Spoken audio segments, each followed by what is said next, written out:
Hello, everybody, and welcome to the Deadhead Cannabis Show. This is Jim Marty from sunny and warm Longmont, Colorado, where it's a beautiful day in late May. I've got my partner in crime, Larry Mishkin, up in Chicago. How you doing, Larry? Jim, I'm doing great. Always nice to hear from you, and I am pleased to be able to say that we also have a beautiful, sunny, bright day here in Chicago. And although the outlook for the entire weekend is not necessarily so great, we're sure enjoying today. Well, we are fortunate to have a guest today, a wonderful attorney, Henry Baskerville, who will be joining us in just a minute. But before we do, I need to ask Larry if he did his homework assignment, because I did mine. I listened to the Ithaca May of '77 show, and it is every bit as wonderful as Larry mentioned last week. In fact, I just listened to the Scarlet Begonias, Fire on the Mountain sequence just before we came on the air. And I asked Larry if he could listen to, for his homework, the Phish post-hiatus, I believe August of 2009 at Red Rocks, Colorado, a Character Zero, where Billy Kreutzmann of the Grateful Dead sat in with Fishman. Larry, did you get your homework done? You know, Jim, I haven't had to say this in about 35 years, but the dog ate my homework. So I apologize that I let you down on this one, but I can assure you, since I don't want to have to go through this again, that by this time next week, I will be more than ready to talk to you about it. Very good. Well, we'll give you a rain check on that and pick it up on our next show.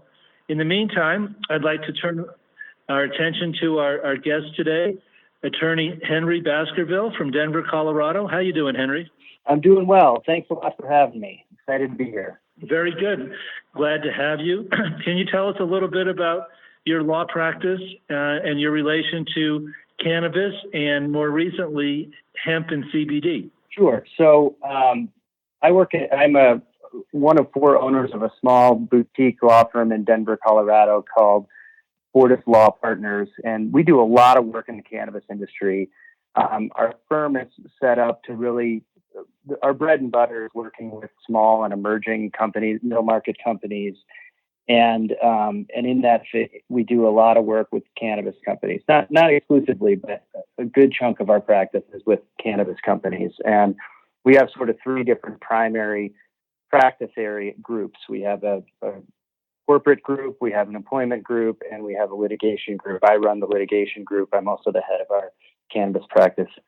And those are the three areas that we think can really are needed to help small businesses. The corporate group can help them form the companies and do their agreements. The employment can help hiring and firing employees. And my group, if needed, helps with, demand letters or litigation if necessary. And I also serve as outside general counsel to probably more than a dozen cannabis companies, more on the hemp side these days than on the marijuana side, by happenstance, really more than by design. I'm also a big fan of CBD. I take it on a daily basis. Have been also known to enjoy the marijuana here and there as well. Very interesting about your practice. I also do a lot of expert witness and testimony in disputes in the cannabis industry, whether it's in state court. I've testified in federal tax court, mediation, arbitration. I'll turn it over to you and Larry as attorneys on why you think the cannabis industry is so litigious. My point would be, it's a fairly young industry. The participants many times are young, and many times they came from the black market and are not used to having written contracts. But I'll let Henry, you take it, and then Larry, you chime in too, because this is a really hot topic right now.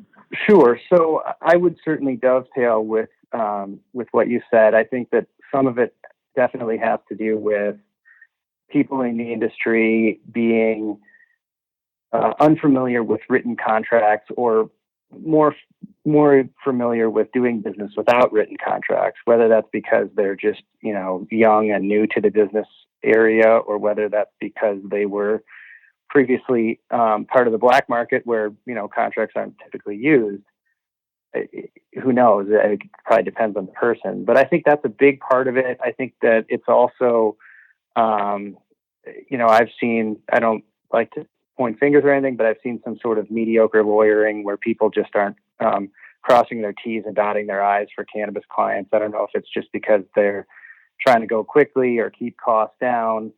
So there's some of that. And, I think it's also that there's this perception that there's just so much money to be made in the cannabis industry, which is not, as we know it, true. There certainly is money to be made, but it's not just the windfall of making money hand over fist that people believe it to be. And so they come in with these lofty ideas that they're going to put in a few $1,000s and come out a multimillionaire. And when that doesn't happen, they start pointing fingers at each other. So I think that has something to do with it. And then, of course, the price fluctuates a lot, which always leads to disagreements about, contracts and who should have made profit and so forth. So I think that has a lot to do with it as well. Well, that's very interesting what Henry has to say. And the truth of the matter is my first response was going to be, I haven't really seen an uptick in litigation on the cannabis side. My litigation practice still is primarily limited to non-cannabis matters. And I'm going to say I think that's probably because our industry is so new that people really haven't had a whole lot of time to even have disputes yet. Everything is just starting to come online. I do have one person who contacted me because they may want to, have me send a demand letter to a group that applied for a dispensary, and they may claim that they're entitled to some ownership of it. I don't know. We'll take a look at it and see. But there hasn't really been a whole lot. And, I think the other part of it is that, at least in Illinois, given the newness of the market and where people are, other than the well-established MSOs, what I learned, Jim, and back in 2008, 9, and 10, is that litigation to some degree is a privilege. It's very expensive, and a lot of people who go through life just don't have the money or the time or the ability to be able to go out and litigate. And as the market turns, more and more people, for the downside, more and more people are willing to walk away from disputes and spend a lot of money on their lawyers. In this industry, I think that there's some of that, right? We have all these people who are all new applicants. They're all out trying to hustle as much money as they can get to get their business operation up and running. And if there's a mistake on a contract or whatever, a lot of times I think from their perspective, it's just easier to sit down and try and make it right than to spend all that money on litigation. Now, part of that I'd like to think is, that's inherent in the cannabis industry, but obviously, your experiences and Henry's experiences and others' experiences tell us that, at some point the honeymoon effect wears off and it's just a regular business and you got people going at it. But in terms of what I've seen from my clients, I would also very much agree with what Henry said. That number one, probably the biggest issue I have is people coming in who have no idea how to run a business. They may have tons of experience with marijuana, but they've never run a business before. They don't know what an operating agreement is. They don't know what an LLC is. They don't know anything. And all of a sudden, they're going to be in charge of running a company that if it's successful, will have a value, of a couple of $1 million. That's not a good fit. Similarly, I think people come in with extremely unrealistic expectations, and we do our best to try to tamp those down the first couple of times we talk to people, by letting them know, yes, there's money to be made, but there's businesses that fail in this industry just like any other. If you want to go check out the statistics online, you can find out how many of them do fail. And that's just the way it is. Not everybody who invests in cannabis is going to walk away a millionaire. And I think that what Henry says is right, that sometimes people's like, well, but it must have been your fault, because everybody told me I was going to be a millionaire. So, as a litigator, I have to say from a business perspective, I'm looking forward to an opportunity to get involved in those types of cases. As a big fan of the cannabis industry, I'm hoping that, people can find a way to be able to resolve their disputes without wasting a lot of time and money on lawyers, but we'll see what happens. Yes, Henry, any comments on this before we move on to another subject? One comment I would make is I would say that I've seen a fair amount more litigation and sort of bad practices and shady behavior in the hemp industry. And I don't say that to besmirch the hemp industry. As I said, I do a lot of work in it, and I'm a big fan of CBD, and I take it on a daily basis personally. And I'm not entirely sure why that is. I have a theory. I think part of the theory is that a lot of people want to get into the cannabis industry, whether it's in THC or CBD, And the problem is that legalized marijuana is such a heavily regulated industry in every state, in Colorado included. You have to go through detailed background checks. If you got a felony conviction, particularly a felony drug conviction, you're just barred from the industry. And so as a result of the fairly heavily regulation on the marijuana side, people who want to get into the cannabis industry but maybe have a less than perfect background are all funneled into the hemp side, which I think leads to a higher percentage of, unsavory characters behaving poorly. And so I just get clients who, they're trying to do a deal, and of course they're putting together the deal on text message and sending hundreds of thousands of dollars to a broker via a deal that they've reached on a text message, and the guy just disappears with the money, or, people just stealing other people's companies, just crazy stuff. And I think some of that just has to do with, like we said before, is unsophisticated business people coupled with people who are used to behaving in practicing in the black market and trying to bring the way they used to do it to what's now a legal industry. And so I think as more and more states start to regulate hemp and implement the 2018 Farm Bill, and as further regulation comes in, I think that hopefully we're going to see some of that shadiness leave the industry. Yes, I agree with all of that. I'm doing more and more work here in the Colorado hemp industry myself, extractors, retailers, online sales, and hemp farmers. And right now the hemp farmers are very, very unhappy. They don't even know if they want to plant a crop in 2020 because so many of them are still sitting on their 2020 harvested biomass. And, they have hundreds of thousands of dollars into the hemp biomass. A year ago, that biomass was selling for $30 to $40 a pound. This year, some farmers are lucky to even get offered $1. Henry, what's your opinion on what's going on with the hemp industry here in Colorado and nationally? Yeah, I would echo those exact same sentiments. I've got clients who, I was just having a conversation today with a hemp farmer who said, we put our seeds in the ground last year, and now we're debating whether we should do it again. And they've ultimately decided that they're going to, but they're still sitting on thousands of pounds of biomass and smokable hemp that they haven't been able to sell. And it's just a problem that, a couple of years ago, there was never enough biomass for the extractors. And as a result of the sort of glut in biomass, the price of CBD used to it was incredible how much it would go up and down. It would, after the harvest, when there was biomass available, CBD would be fairly cheap. A couple months later, when nobody had any biomass and the extractors couldn't even get their machines working, CBD was extremely expensive. And so people came and filled that void and grew a lot of hemp. And I think many people had a pretty good crop last year. And then meanwhile, while they were growing this crop all through last summer and the fall and really up until now, the price of CBD, various extracts, has just completely fallen through the floor, and it's, lost 80% of its value. And so people have, like you said, struggled to sell their products. I was talking to a guy today who said that their product is, they do a lot of organic growing, and they were able to get about $60 a pound for biomass last year and about $600 to $700 a pound for smokable hemp. Now, they're looking at selling that same product for $10 a pound for biomass and maybe $100 for smokable hemp when they could have got $700 last year.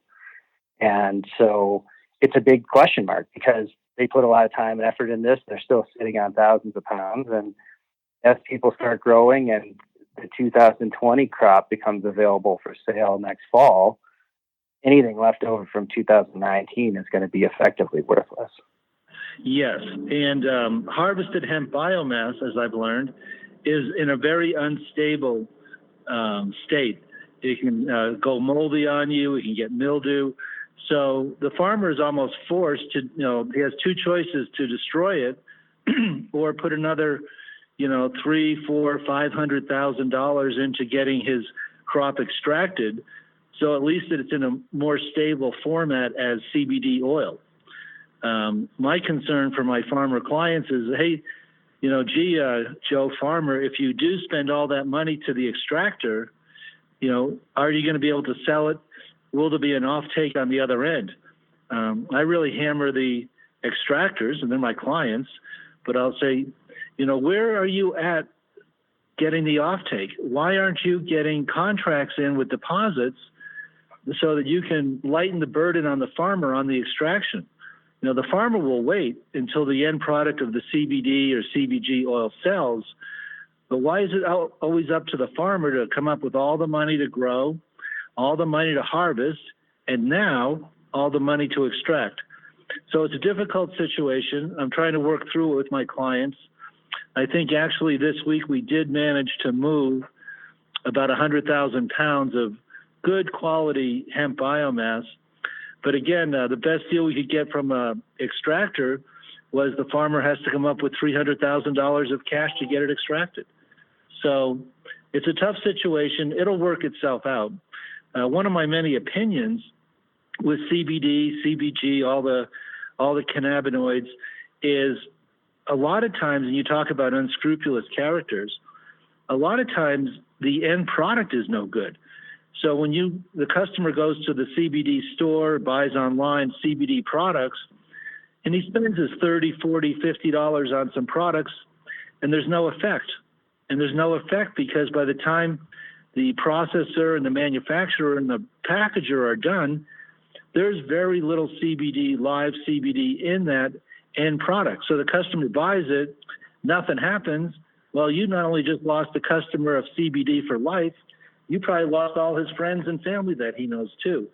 So the answer to that, in my opinion, is these end user consumer CBD products have to really up their game in the amount of CBD and CBG that's contained in those products. Because Henry, you said you use CBD. I do too. I've got some wonderful, wonderful CBD products that are very strong for sleep. It just, puts you out with a deep sleep, with wild dreams. So anyway, I've been doing a lot of the talking. I'll let Henry and Larry take over for a few minutes. Yeah. So this is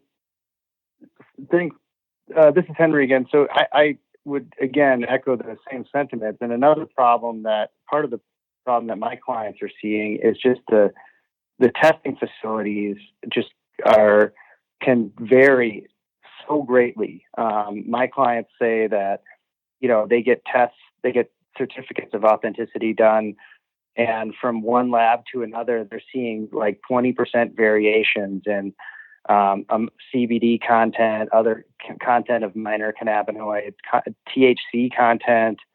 Some places are finding heavy metal, some aren't. And so it's really hard to tell, and it's hard to do business when you have a product, you get it tested, your COA says one thing, you send it to a customer, and they get a COA that says something different. And so it's just I don't know if it's because some of these labs are not properly cleaning their equipment between. I don't know if they're incompetent, they're using different ways of doing it. The 2018 Farm Bill had some discussion about uniform testing, but I think that's one of the things that the industry really needs, so that at least people can know that we're all talking about the same thing, and we're buying, when we're agreeing to purchase a product, we know what's actually in it. Because like you said, that's a huge problem and one that needs to be solved quickly, I think. Take it a step further and say, it's not just so much that we want the consumers to know what's in it. I'd like the police to know what's in it. I don't know about you, but we've had more than one occasion with clients who have had CBD packages confiscated. And conversations with the police on that point sometimes is like in the twilight zone. Well, counsel, I don't know how you can sit here and tell me it's not illegal. We tested it and we found THC. How much, officer? Well, we found THC. That makes it illegal. No, it doesn't. And then I have to send their general counsel, literally the general counsel of the police department here, the Farm Bill with all the sections underlined and the accompanying Illinois legislation, and, they said, well, okay, but, you understand this may happen again because we can't tell what it is. So, my response is, well, doesn't probable cause say you have to know? You're absolutely right, Larry. And I mean, that's a huge problem because, it's one thing if somebody decides that they're going to engage in illegal practices and you're going to, you decide you're going to rob a bank, unless you're an idiot, you understand what the potential consequences are and you're taking that risk. Okay. But on the other hand, if you're trying to conduct legal business and sell a product that's legal under both state and federal law, and you're shipping it in a legal way, and yet your product gets confiscated and potentially you're getting charged with crimes when you're trying to abide by the law, well, that's a problem because the laws should be something where, if I step over here, I'm breaking the law and I'm willing to take that chance. But if I stay over here, I'm good. And so companies need to be able to understand that where the line is. And if the line's not clear because A, the cops don't know what they're talking about, or B, as we've seen in some of these recent cases, sometimes people are using different forms of testing. And as we know, when you test in a different way and you heat up the product, the THCA can be converted to delta-9 THC, which changes the content, and different places are doing different things. Well, then that's a big problem when you have companies who are trying to do a legal business and abide by the laws and yet are still getting ensnarled by the police. Yes, it's true on every level, and it speaks to the need to have federal standards and federal education. Federal employees need to know and understand the law and know what's different about the two. People at customs have to know this, right? The people at the IRS have to know this. People, who run the banking system have to know this. And there's just hasn't been a lot of, education of the people that need to be educated. And, you're right. That's very disconcerting. It's one thing if you knowingly break the law, but when we can tell somebody, hey, look, this is a legal product now, you're good to go. And all of a sudden their truck gets pulled over in Idaho, there's no good answers except that, in Idaho, apparently they follow their own laws. And it is very frustrating. And it is a potential barrier for some people to getting into business just because there's this concern that anything that's cannabis, without bothering to understand the distinctions, they just see that as a strike against them. And what bothers me about that is that I think there's lots of good people out there who could get into this industry. And we're going to sit here and talk about, a shortage of brokers and producers. And you're absolutely right. I've got clients calling me nonstop. If I could give them the names of brokers or producers, I could retire tomorrow. I'd make enough money. They'd pay me anything for that information. They don't exist. We just can't find people who have the capacity to take this on. And I think that, part of the problem is that people are reluctant to spend the money to build a processing facility if they're not quite sure, if everybody's okay with it. I want to take a quick break to thank you for listening to today's show and to invite you to listen to all the other great MJBulls Cannabis podcasts, like Raising Cannabis Capital, the show which features cannabis entrepreneurs that are raising money to expand their organization. Tune in each week on Thursdays and Sundays to hear founders of awesome cannabis companies talking about their business and their fundraising plans. Who knows? Maybe you'll discover the future Amazon or Apple of cannabis on the Raising Cannabis Capital podcast. Well, I have a story that is the exact opposite of the story Larry just told, that we have smokable hemp here in Colorado in abundance, and people are taking that smokable hemp to states that don't have adult use cannabis and selling it as marijuana. So there's another amusing twist to what's going on. Yeah, I shouldn't laugh, but that's like, in high school when kids are selling bags of oregano. So anyway, let's wrap it up and talk a few minutes about music, because Henry has a very interesting background. He told us before the show he was in high school when Jerry Garcia died, so he missed a lot of the Grateful Dead. But he's a big Phish fan, and Larry and I are huge Phish fans as well, as are our children. Our sons really love Phish. In fact, my son Jack, as I mentioned before, is in a Phish tribute band playing keyboards.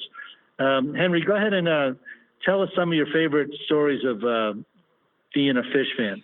Well, that's right. So I went to school in Boston and really got into Phish in college, and then toured and saw a number of shows after college. And unfortunately then, kind of right as I was leaving college, Phish took their first hiatus. And then, between that, in the 2000s, I went and saw as many shows as I possibly could throughout the country, and saw a bunch in Vegas. And then thankfully they're back. And a couple of the highlights of my life, I remember we went and saw a Trey tour in 2001, I guess, after I graduated from college, and all up the West Coast, and then came and saw three shows at Red Rocks, 2 or 3. And I went to BIA to pick up a friend who was flying in to see the Red Rock shows, and was walking across the center area of BIA near the baggage claim to meet my friend. And it was just me. And I looked across, and about 20 feet from me, walking kind of in the same direction as me, was Trey. And I went over and I said, "Oh, hey, Trey, I don't want to bother you. I know you're probably here picking up some friends or family, but I just wanted to say I saw all the shows on the West Coast, and you guys are really killing it. It was really such a great time." And he said, "Oh, thank you very much." And he said, "What's your name?" And I said, "Henry." And we chatted for about 20 seconds, and I was like, "Oh, that was just so great." And so then I went and I met my friend at Baggage Claim, and I said, "You're not going to believe this. I just met Trey." And he was like, "No way, you're lying." And so then we're walking out after my friend gets his bag, and we see Trey again. And he's like, "Hey, Henry, how you doing?" And I was like, there you go. And so he it was not very nice of Trey to remember my name. It was only probably 15 minutes, but still, it made me look pretty cool in front of my friend. And then subsequently, I've got a friend who is good friends with Trey's dad, and Trey's dad sits on the board of a foundation that my friend created. My friend is world renowned for he's a doctor for neuroendocrine cancer, which is unfortunately the type of cancer that Trey's sister died from. And so Trey's family is very involved in my friend's foundation, and as I said, his dad sits on the board. And so in 2018, my friend was nice enough to ask me to go backstage, and it just so happened that Trey's dad was there at Dick's, and so we hung out with Trey's dad the whole night, and of course got to meet Trey and Paige and Mike, and I sat, and we went and sat where they eat before the show, and John was in there holding court, and I sat down and I said, I don't want to interrupt your dinner. And he said, "No, come on, sit with me." And I sat and talked with Fishman for like 30 minutes before the show. Normally before a Phish show, I get kind of all nervous because I got to get to my spot, and I just get, and a lot of anticipation before the show, pre-show jitters. And I was like, I guess I don't really need to do that now. It's not like I'm a Mr. Show. The drummer's right here. But John just couldn't have been, the other guys were busy, and I got a picture with Trey and so forth and didn't talk much. I sat there and chatted with John about politics and all other sorts of stuff for like half an hour, and he just couldn't have been a nicer guy. It was really a fun time. And then, of course, the show was great. I have to say, I love those kind of stories. When I was first starting to see the Dead in the early 1980s, the Jerry Garcia band came, and they played in Granite City, Illinois, which is just right on the other side of the river from St. Louis. Not the best of areas necessarily to go to, but he was playing in this tiny little club, and a whole group of us got in the car and we drove over there. And I was the only Deadhead. I had talked these guys into coming to see Jerry Garcia with me, and we walked in, we ran right up to the front, and we had an amazing show, great night. And when we were done, we were walking out, and one of my buddies was always a little more aggressive than the others, and we saw a trailer. He goes, "Hey, Garcia's probably in there. Let's go knock on the door and see if we can hang out with him." I was like, "Yeah, I don't know if I want to do that. It's not natural. We weren't invited in, and what if he turns out to be an asshole? What's that going to do for me?" So I'm always happy to hear when people, get to meet, the people who they really admire and find out that they're nice people. Yeah, it was a really wonderful time, and I couldn't even tell you how John was just so nice and so courteous with his time. It was really great. All the guys were, but I really got to chat with John for a long time. And that's been my experience. I've been fortunate enough to meet many rock and rollers. I got to interview one time John Bell. I've hung out with Dave Schools.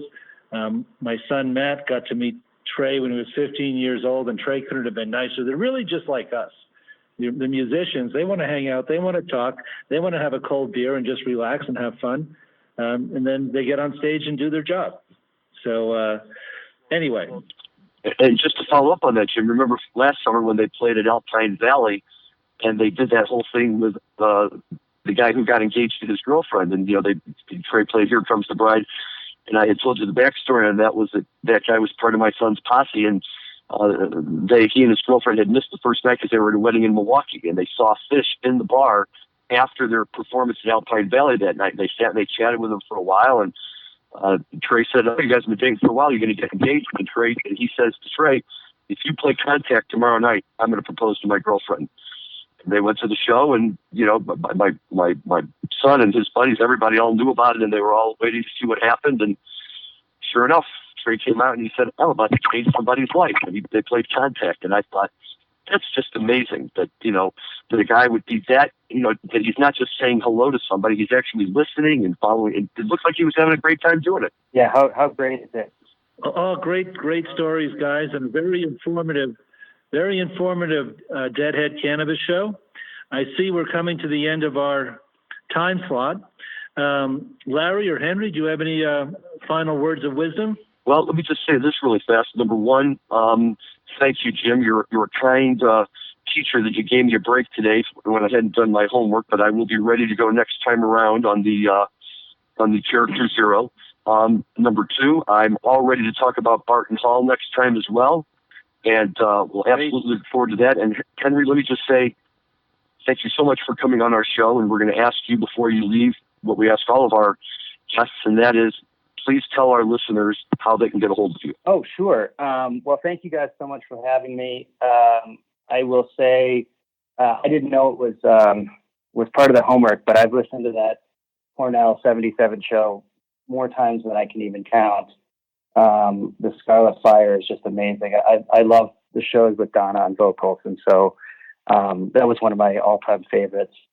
But again, thanks so much for having me. This was really a lot of fun. I, puts together my love of music and my love to be able to actually work in the cannabis industry, which, 20 years ago, I would have never thought that I'd be actually doing that in a legal way. So if anybody wants to get a hold of me, my firm is called Fortis Law Partners.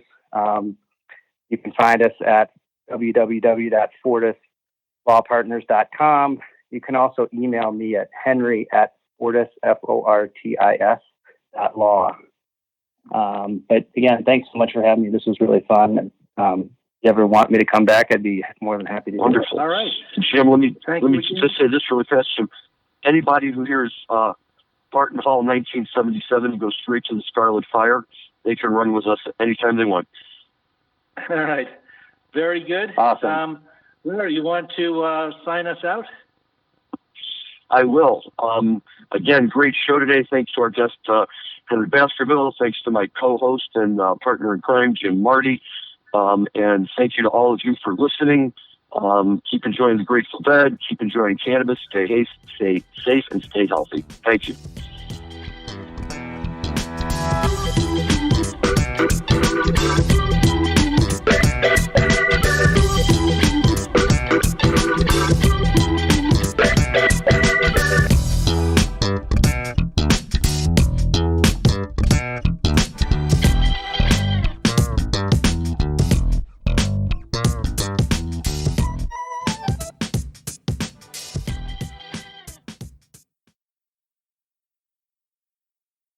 I'm Joy Beckerman, and I'd like to invite you to join me with my hemp industry leading guests on Hemp Baron.